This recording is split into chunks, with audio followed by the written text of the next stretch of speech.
শীতের হালকা রোদ, গ্রাম বাংলার মিষ্টি গন্ধ আর উৎসবের আনন্দ, এই তিনে মিলে যেন অন্যরকম এক আবহ তৈরি হয়েছে শান্তির বাজারে। বাঙালির চিরচেনা পিঠেপুলির স্বাদ আর স্বনির্ভরতার স্বপ্নকে এক সুতোয় বেঁধে দেশবন্ধু ক্লাবের উদ্যোগে শুরু হয়েছে 3 দিন ব্যাপী পিঠেপুলি উৎসব। শান্তির বাজার দ্বাদশ শ্রেণী বিদ্যালয় মাঠে বসেছে এই উৎসব।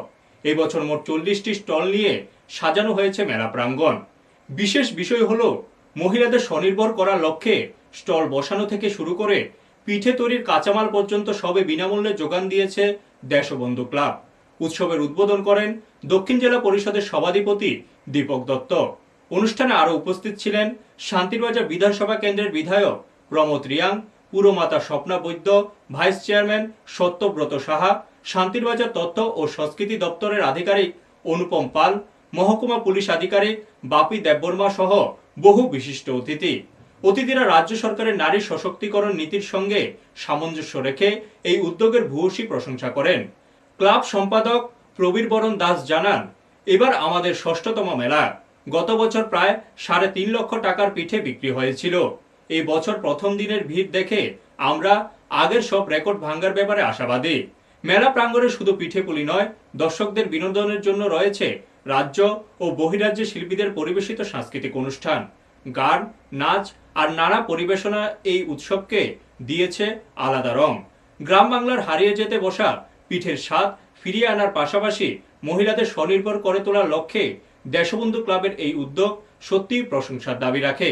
ঐতিহ্য আর আত্মনির্ভরতার এই মেলবন্ধন শান্তির বাজারে এনে দিয়েছে এক অনন্য উৎসবের আনন্দ। ব্যুরো রিপোর্ট, নিউজ তৎকাল 24। আমাদের বাঙালিরা এই সংস্কৃতি আমরা উদযাপন করে আসছি। বিশেষ করে কৃষক শ্রেণীর লোক যারা আমরা নতুন ধান আসার পরে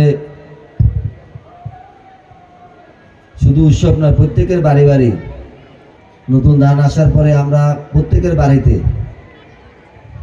এই পিঠে আমরা তৈরি করি।